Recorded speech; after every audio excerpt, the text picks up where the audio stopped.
রাজস্থান রয়্যালসের ঘরে গিয়ে রাজস্থান রয়্যালসকে ৭৭ রানে হারিয়ে গুজরাট টাইটান্স চলে এলো টেবিলের দুই দুই নম্বরে। হ্যাঁ, ঠিক লিখেছি তো? হ্যাঁ গো, ঠিক। এই রে, ২ নম্বরে চলে এলো। এই কি কথা, এই তো কালকেই দেখুন এদেরকে ৫ নম্বরে।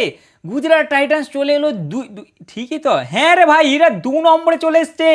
গুজরাট টাইটান্স চলে এলো ২ নম্বরে, মানে কিভাবে, কখন, এরা কোথায় কি ম্যাচ জিতলে ভাই, এরা চলে এলো কি করে ২ নম্বরে?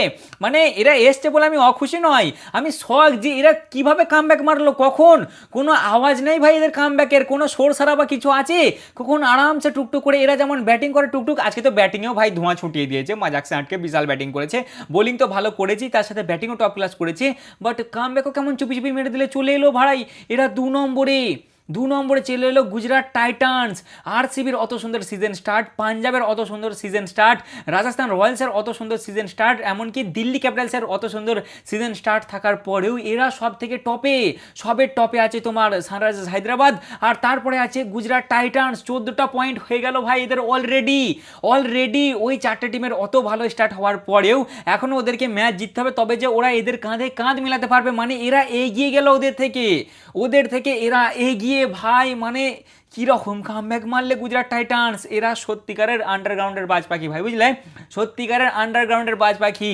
কখন তলায় তলায় কীভাবে কামব্যাক মেরে দিলে ভাই, পরস্পর 4 ম্যাচ জিতে। ওফ, এই না হলে পারফরমেন্স ভাই। আজকে গুজরাট টাইটান্সের ব্যাটিং দেখে দিল খুশ হয়ে গেছে, বুঝলে। আজকে ব্যাটিং একটু স্লো লাগেনি, মজা এসে গেছে দেখে। লাস্ট 3টে ম্যাচ দেখার পর আমি নিজেই বলছিলাম যে ভাই এদের ব্যাটিং একটু স্লো হয়ে যাচ্ছে, এরা হয়তো প্রবলেমে পড়তে পারে। আজ আমি দেখলাম যে না ভাই, প্রবলেমে পড়বে না, বিশাল তাগড়া ব্যাটিং ভাই। ওফ, এই না হলে ব্যাটিং। পাওয়ার প্লে শেষে ৮২ রান ভাই সাব, ১০ ওভার শেষে ১১৪, ১৩ ওভার শেষে ১৫০ দিয়ে লাগিয়ে দিলে এলা কত তোমার ২২৯ রান, 4 উইকেটে। তার ধারে কাছেও ঘেঁচতে পারলে না তোমার কে, এটা রাজস্থান রয়্যালস। ১৫২ রানে ওরা প্যাক হয়ে গেল ১৬.৩ ওভারে, এবং ৭৭ রানে এই ম্যাচটা জিতে গেল গুজরাট টাইটান্স। গুজরাট টাইটান্সের আইপিএলের ইতিহাসে সব থেকে বড় জিত এটা, সব থেকে বড় জিত এটা। পরস্পর 4টে ম্যাচ এটা নিয়ে জিতা হলো। প্রথমে হারালো সিএসকে, তারপরে হারালো আরসিবিকে, তারপর হারালো পাঞ্জাব কিংসকে, আর আজকে হারালো রাজস্থান রয়্যালসকে। প্রথম 3টে ম্যাচে তো বোলিং ডমিনেশনের পারফরমেন্স দিয়েছে ভাই, মানে বোলিং ডমিনেট করেছে প্রথম 3টে ম্যাচে। সবার প্রথমেই তোমার সিএসকে আটকে দেয় ১৫৮ রানে, আরসিবিকে আটকে দেয় ১৫৫ রানে, পাঞ্জাবকে আটকে দেয় ১৬৩ রানে। বাট আজকে পালা ছিল ব্যাটিংয়ের, আর আজকে ব্যাটিং হাত তুলেছে। ওফ, এই না হলে ব্যাটিং। আমার প্রিন্সও সোনা যেন নজর না লাগে, কি দিলে ভাই প্রিন্সও। যদিও ক্যাচ ড্রপ হয়েছে, ক্যাচ ড্রপটা তো ভাই স্বাভাবিক নর্মাল ব্যাপার, মানে ক্যাচ ড্রপ হবে এখনকার, তবুও ভাই প্রিন্সও আজকে সেটা ভেঙে দিয়েছে। প্রথম থেকেই প্রিন্সও মুড়ে ছিল ভাই, বুঝলে। যেমন প্রিন্সও মেরেছে সেরকমই আজকে ফিনিশার তেওয়াতিয়া ফিনিশার তেওয়াতিয়া জেগে গেছে ভাই। ফিনিশার তেওয়াতিয়াও ভালো পারফরমেন্স দিয়েছে, ওয়াসি আজকে ভালো পারফরমেন্স দিয়েছে। তারপর হচ্ছে তোমার সাইও মোটামুটি ভালোই খেলেছে, আজকে টপ লেভেলের পারফরমেন্স দিয়েছে গুজরাট টাইটান্স। যে সব থেকে বড় রানের মার্জিনে জিতলো আজকে তোমার রাজস্থান রয়্যালসের বিপক্ষে। আর বোলিংও সেরকম। ওফ, এই না হলে ভাই গুজরাট টাইটান্সের বোলিং। আর গুজরাট টাইটান্সের বোলিং তো এই টুর্নামেন্টে আগাগোড়ায় ভালো পারফরমেন্স দিচ্ছে, ওরা তো কাউকে টিকতেই দিচ্ছে না ভাই, আগুন বের করছে ওরা মুখ দিয়ে। বাট এখন আমি চমকাচ্ছি যে এরা সত্যি করেই ২ নম্বরে, এরা সত্যিকারেই ২ নম্বরে ভাই। আর রাজস্থান রয়্যালসকে নিয়ে কি আর বলবো, ওদের ঘি খতম, ওদের পুরো ঘি শুকিয়ে গেছে দেখেই বোঝা যাচ্ছে। যেখানে প্রথমে 4টে ম্যাচই ওরা জিতলো পরস্পর, মানে আটকানো যাচ্ছিল না ওদেরকে। কি লেভেলের পারফরমেন্স দিচ্ছিল ভাই, কাকে কাকে হারালো দেখবে। সবার প্রথমে হারালো সিএসকে, তারপরে এই গুজরাট টাইটান্সকে, তারপরে মুম্বাই ইন্ডিয়ান্সকে, তারপরে আরসিবিকে। এরকম 4টে টপ লেভেলের দলকে হারানোর পরে ওরা টেবিলের টপে রাজ করছিল ভাই, নাবানো যাচ্ছিল না ওদেরকে। আমি তো ভাবলাম সবার প্রথমে হয়তো রাজস্থান রয়্যালসই কোয়ালিফাই করছে এই টুর্নামেন্টে, ঠিক আছে, কোনো ডাউটই নাই, এরাই সবার প্রথমে কোয়ালিফাই করবে। ওরা প্রথম টিম যারা ভাই সবার আগে তোমার টপ 4 থেকে বেরিয়ে গেল, ভাই। ওরা চলে এলো আজকে 5 নম্বরে। এর আগে তোমার ছিল 4 নম্বরে, আজকে চলে এলো 5 নম্বরে। কান ধরে গুজরাট টাইটান্স বের করে দিলে, বলে চল মুন্না সাইড হ, অনেক রাজ করে নিয়েছিস, এইবার পালা আমাদের। পেছনের টিমগুলো কি কামব্যাক মারছে ভাই। প্রথমে হায়দ্রাবাদ, দ্বিতীয়ত গুজরাট, তৃতীয়ত তোমার ওদিকে সিএসকে মোটামুটি এখন ভালোই পারফরমেন্স দিচ্ছে, চতুর্থত কেকেআর। দেখছো, মানে যারা সিজনের স্টার্ট যাদের খারাপ হয়েছিল তারা এখন কামব্যাক মারছে, আর যাদের সিজনের স্টার্ট ভালো হয়েছিল তারা ভাই আস্তে আস্তে নিচের দিকে যাচ্ছে। তারা ভাই এদের জন্য পুরো রাস্তা খুলে রাখছে যে তোরা আয়, আমরা আছি পেছনে। এই গুজরাট টাইটান্সই প্রথমের 7টা ম্যাচে তোমার কটা দেখবে, 4টে মনে হয় হেরে গেল না 3টে। প্রথমে 7টা ম্যাচে জাস্ট 3টে জিতেছিল, প্রথমে 7টা ম্যাচে জাস্ট 3টে জিত, যেখানে 4টে হার, সেখানেই তারপরে 4টে ম্যাচে পরপর 4টে জিত। আর যে রাজস্থান রয়্যালসের প্রথম 4টে ম্যাচে 4টেই জিত, তারপরে 7টা ম্যাচে জাস্ট ভাই এদের 2টো জিত, এবং এরা 5টা ম্যাচ হেরে গেছে ভাই। জাস্ট আউটস্ট্যান্ডিং পারফরমেন্স দিয়ে দিয়েছে আজকে তোমার গুজরাট টাইটান্স, মানে ধারে কাছেও টিকতে পারেনি রাজস্থান রয়্যালস, বুঝলে তো। ব্যাটিংয়েও যেমন পারফরমেন্স দিয়েছে জিটি, বোলিংয়েও সেরকম। আমার তো মনে হলো গোটা টুর্নামেন্টটাতে গোটা ম্যাচটাতে শুধু ওরা একটা দলই খেললো, কারণ ভাই আমি রাজস্থান রয়্যালসের কিছু খুঁজেই পেলাম না, না বোলিংয়ে না ব্যাটিংয়ে না ফিল্ডিংয়ে, কোনো দিক থেকেই কিছুই নাই। আর ওদের একটু এই গ্রাউন্ডে কপালটাও খারাপ আছে ভাই, বুঝলে তো। এই গ্রাউন্ডে ওরা যখনই খেলতে আসে বেশিরভাগ টাইম ওরা ম্যাচ হারে। 2025-এর পর থেকে তোমার 8টা ম্যাচ খেলেছে, মানে 2025 থেকে 8টা ম্যাচ খেলেছে, তার মধ্যে 7টা ম্যাচ ওরা হেরে গেছে, জাস্ট একটা জিততে পেরেছে এই গ্রাউন্ডে। তাই ওদের একটু কপাল তো খারাপ আছে, বাট তাছাড়াও শুধু কপালের উপর চাপিয়ে দিলে হবে না ভাই। ওরা বোলিং ব্যাটিং ফিল্ডিং সব দিক থেকেই ওরা খারাপ পারফরমেন্স দিয়েছে, ওই জন্যই ওরা ম্যাচ হেরেছে। বাট আজকে অসাধারণ পারফরমেন্স দিয়েছে গুজরাট টাইটান্স, তাই তারা আজকে ম্যাচ জিতেছে। তারপরে ভাই আজকে ম্যাচ ছিল জিটি এবং আরআর এর মধ্যে। আমার প্রেডিকশন ভাই ভুল হয়ে গেল, আমি ভাবলাম হয়তো এদের ঘর, আমার ভাই স্ট্যাটটা মনে ছিল না, আমার মনে থাকলে আমি সত্যি বলছি আমি বলতাম না, আমার জিটির প্রতি ভরসা ছিল, বাট আমার জিটির ব্যাটিংয়ের প্রতি হালকা ডাউট ছিল, বুঝলে তো, যে এদের ব্যাটিংটা মনে হচ্ছে যেন একটু নড়বড়ে হয়ে যাচ্ছে, কারণ তারা হারিয়ে তো দিল সিএসকে, আরসিবি এবং পাঞ্জাবকে, বাট এদের ব্যাটিংও না কিছুটা মনে হচ্ছিল যেন স্ট্রাগল করছিল, বুঝলে তো।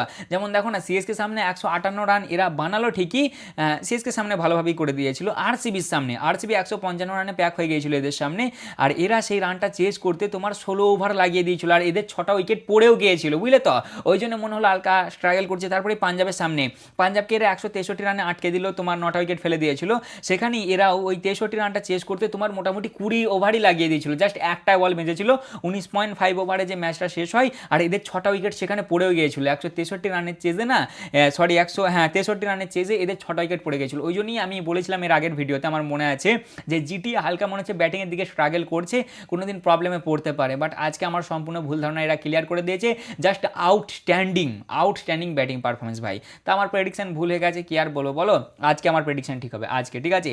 যাই হোক ভাই, যারা এখনো সাবস্ক্রাইব করে নেবে অবশ্যই সাবস্ক্রাইব করে নেবে, আর যারা ফেসবুকে দেখছো অবশ্যই ফলো করে নেবে। আজকে একটা ইভেন্ট ছিল, সেখানে গিয়েছিলাম, বুঝলে তো, ওই জন্য আমি আর ম্যাচটা অতটা ফলো করতে পারিনি, বাট যতটা দেখেছি ততটাই আপডেট আমি তোমাদেরকে দিচ্ছি। টস জিতে রাজস্থান রয়্যালস, টস জিতে বলে আমরা ফার্স্টে বল করবো। আজকে জয়সুদা ক্যাপ্টেন ছিল, আজকে ওদের আবার সেই পিঙ্ক পমিস একটা ডে আছে না, যেখানে ওরা স্পেশাল জার্সি পরে একটা, সেই দিনটা আজকে ওদের ছিল।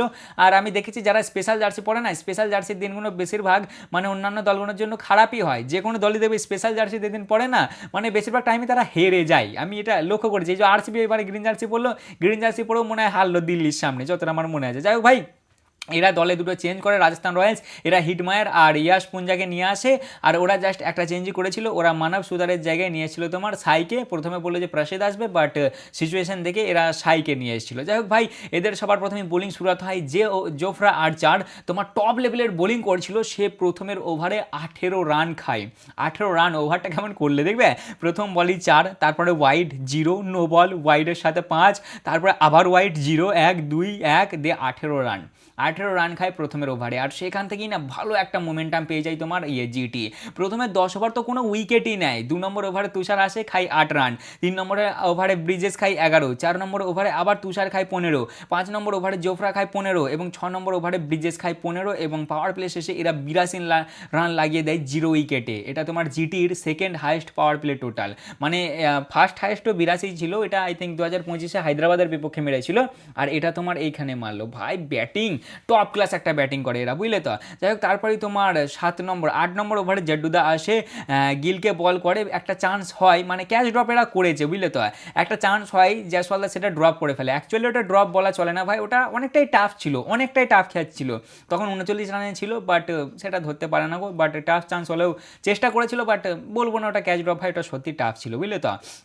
যাই হোক, তারপরে তোমার 9 নম্বর ওভারে সাইদা 50 কমপ্লিট করে 30 বলে, এবং সেই ওভারটাতেই গিলদার একটা রান আউটের চান্স মিস হয়, শুভম বলটা ছুঁড়ে, বাট লাগে না। এরা চান্স আজকে পেয়েছে, জিটি চান্স তো দিয়েছে ভাই, এমনটা নয় যে চান্স দিইনি একদম ডমিনেটিং ব্যাটিং করেছে, না, ডমিনেটিং ব্যাটিং তো করেছি, বাট চান্সও দিয়েছে, বাট এরা কাজের কাজ কিছু করতে পারেনি।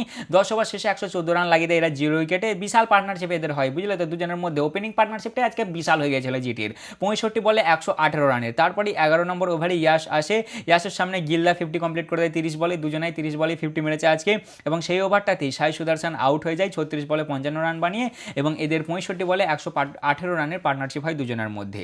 তারপরেই তোমার 12 নম্বর ওভারটাতে যে জড্ডুদা আসে, এটা ইজি ছিল ভাই, এটা ধরা যেত। 12 নম্বর ওভারে জড্ডুদা আসে, গিলকে বল করে, গিলদা মারে ক্যাচ, ওটা একটা যায় তোমার সিমরান হিটমায়ারের কাছে, সিমরান হিটমায়ার ভাই ক্যাচটা ধরতে পারে না, উল্টে সেটাকে 6 করে দেয়, মানে তোমার 54 রানে তখন ছিল, ড্রপ করে দেয়, ক্যাচ ড্রপ করেছে এরা আজকে, বুঝলে তো।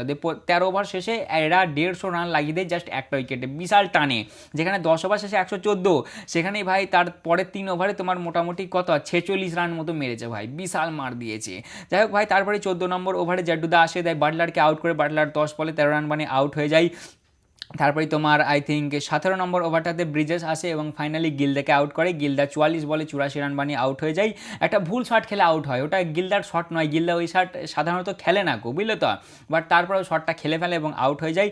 এটা হচ্ছে তোমার 7 নম্বর সিজন, যেখানে গিলদা পরস্পর 400+ রানের সিজন দিচ্ছে, 7 নম্বর সিজন এটা, যেখানে পরস্পর 400, এইবারও 400 রান কমপ্লিট করলো। যাক, তোমার তারপরে 19 নম্বর ওভারে আসে ব্রিজেস, দেয় জেসন হোল্ডারকে আউট করে 7 বলে 7 রান বানিয়ে আউট হয়ে যায়। তবে লাস্টে ওয়াশি আর তেবাতিয়া ভালো একটা ফিনিশিং দেয়। ওয়াশি তো আগেই এসেছিলো, আগে থেকেই ভালো ব্যাটিং করছিল, বাট তেবাতিয়াও এসে লাস্টে দুটো 6 মেরে দেয়। 4 বলে সে 14 রান মারে এবং ওয়াশি মারে 20 বলে 37 রান এবং 20 ওভার শেষে এরা 229 লাগিয়ে দেয় 4 উইকেটে।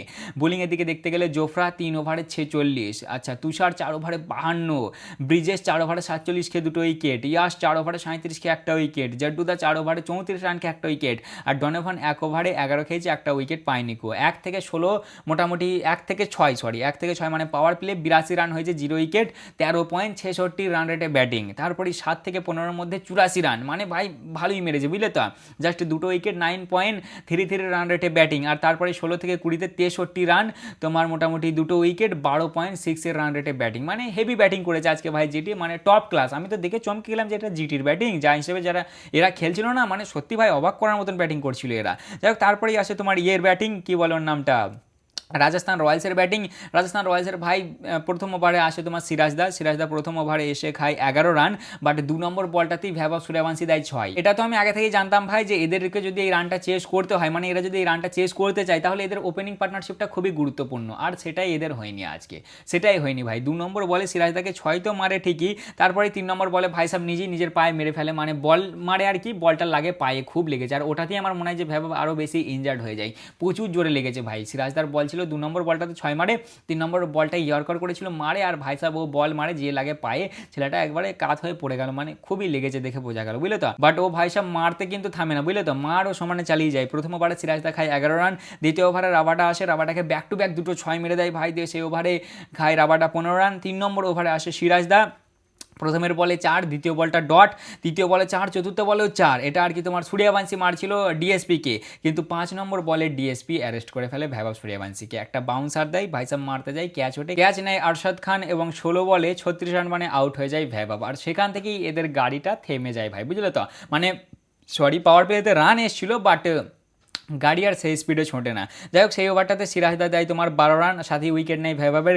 তারপরেই তারপরের ওভারটাতে আসে রাবাডা আউট করে দেয় ভাই জয়সুদা 4 বলে 3 রান মানে আউট হয়ে যায়। 5 নম্বর ওভারে আবার আসে সিরাজদা, বাট সেই ওভারে ডিজে তোমার সিরাজদাকে অ্যারেস্ট করে ফেলে ভাই, প্রথম বলেই 6, তারপরে 4-0-6-0-6, 22 রান দেয় সেই ওভারটাতে। এবং তোমার 6 নম্বর ওভারে রাবাডা আসে, দেয় সিমরন হিটমায়ারকে আউট করে, 7 বলে 6 রান বানিয়ে আউট হয়ে যায়। এবং পাওয়ার প্লে শেষে এরা 78 রান লাগিয়ে দেয় 3 উইকেটে, মানে পাওয়ার প্লেটা তো অতটাও বাজে হয়নি, ওরা লাগিয়েছিল 82, এরা লাগিয়ে দেয় তোমার 78, বাট এদের পাওয়ার প্লেতে 3টে উইকেট পড়ে যায়, আর এটাই এদের মেন সমস্যা হয়ে যায়, বুঝলে তো। তারপরেই তোমার আসে রাশিদদা এসে পুরো ম্যাচটাই ঘুরিয়ে দেয় ভাই। 8 নম্বর ওভারে আসে রাশিদদা ভাই দেয় প্রথমেই 3 নম্বর বলে ধ্রুব জুরেলকে আউট করে, 10 বলে 24 রান বানিয়ে ধ্রুব জুরেল আউট হয়ে যায়। আর তারপরেই তোমার 5 নম্বর বলটাতে দেয় ডনেভান ফারেরাকে আউট করে, 2 বলে 4 রান বানিয়ে ডনেভানও আউট হয়ে যায়। তার আগের বলে 4 মেরেছিল, বাট তারপরের বলটাতে আউট হয়ে যায়, দুজনকে পরস্পর 1 ওভারে বোল্ড করে দেয় এবং সেই ওভারটাতে জাস্ট 5 রানই দেয়, বুঝলে তো। এবং 10 ওভার শেষে এদের 99 রানে 5টা উইকেট হয়ে যায়, মানে উইকেট আজকে রাজস্থান রয়্যালসের খুব তাড়াতাড়ি পড়েছে। তারপরেই আবার তোমার 12 নম্বর ওভারে আসে রাশিদদা, দেয় শুভমকে আউট করে, 14 বলে 15 রান বানিয়ে শুভম আউট হয়ে যায়। তার আগের বলে 6 মেরেছিল, বাট তারপরের বলটাতেই আউট হয়ে যায়। এবং তারপরেই তোমার 14 নম্বর ওভারে আবার আসে রাশিদদা, দেয় জাড্ডুদাকে আউট করে, 25 বলে 38 রান বানিয়ে আউট হয়ে যায় জাড্ডুদা, মানে এদের উইকেট খুব তাড়াতাড়ি পড়েছে, বুঝলে তো। পার্টনারশিপ এদের সেরকম খুব একটা হয়নি কো। আর তারপরেই তোমার 15 নম্বর ওভারে আসে জেসন দেয় আর্চারকে আউট করে, 6 বলে 5 রান বানিয়ে আর্চার আউট, এবং 15 ওভার শেষে এদের 141 রানে 8টা উইকেট পড়ে যায়। তারপরে 17 নম্বর ওভারে আছে জেসন হোল্ডার প্রথমে দেয় দাসুনকে আউট করে, 11 বলে 16 রান বানিয়ে দাসুন আউট হয়ে যায়। আর সেই ওভারই একটা বল পরে দেয় তুষারকে আউট করে, 3 বলে 1 রান বানিয়ে তুষারও আউট, এবং 16.3 ওভারই এরা প্যাক হয়ে যায় 152 রানে, 10টা উইকেট পড়ে যায় এদের, এবং 77 রানে এই ম্যাচটা জিতে যায় গুজরাট টাইটান্সের। এরপরে 3টে ম্যাচ হচ্ছে তোমার হায়দ্রাবাদ KKR CSK, আর এর পরে 3টে ম্যাচ হচ্ছে তোমার DC LSG MI।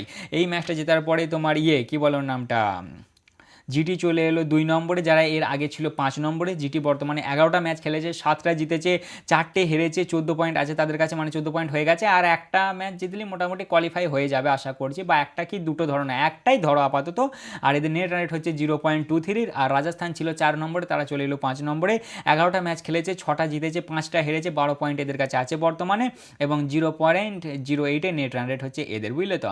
বোলিংয়ের দিক থেকে দেখতে গেলে সিরাজদা 4 ওভারে 55 রান খেয়ে 1টা উইকেট, রাবাডা 3 ওভারে 33 রান খেয়ে 2টো উইকেট, সাই 1 ওভারে 8, রশিদ 4 ওভারে 33 রান খেয়ে 4টে উইকেট, ওয়াশি 2 ওভারে 10 রান খেয়েছে, 1টা উইকেট নিতে পারেনি, আর হোল্ডার তোমার 2.3 ওভারে 12 রান খেয়ে 3টে উইকেট। আগের ম্যাচের হারের বদলা নিয়ে নিল জিটি। প্রথম ম্যাচে জিটিকে রাজস্থান হারিয়ে দিয়েছিল 6 রানে, এই ম্যাচে জিটি হারিয়ে দিল রাজস্থানকে 77 রানে। তা মোটামুটি এই ছিল আজকের ভিডিও। কেমন লাগলো অবশ্যই জানাবে, ভালো লাগলে লাইক কমেন্ট শেয়ার অবশ্যই করবে। প্রেডিকশন আমার ভুল হয়ে গেল ভাই, কি আর করবো বলো, বাট আশা করছি কালকে আমার প্রেডিকশন ঠিক হবে। কালকে আজকেই দুটো ম্যাচ আছে। প্রথম ম্যাচ আছে সিএসকে এবং এলএসজির মধ্যে দুপুরবেলা, এবং রাতে ম্যাচ আছে আরসিবি এবং এমআইয়ের মধ্যে। দুপুরের ম্যাচটা আমার মনে হচ্ছে সিএসকে জিতবে, এবং রাতের ম্যাচটা আমার মনে হয় আরসিবি জিতবে। দেখা যাক কি হয়। তা মোটামুটি এই ছিল আজকের ভিডিও। কেমন লাগলো অবশ্যই জানাবে, ভালো লাগলে লাইক কমেন্ট শেয়ার অবশ্যই করবে। দেখা হচ্ছে আবার পরের ভিডিওতে। চলো ততক্ষণের জন্য টাটা।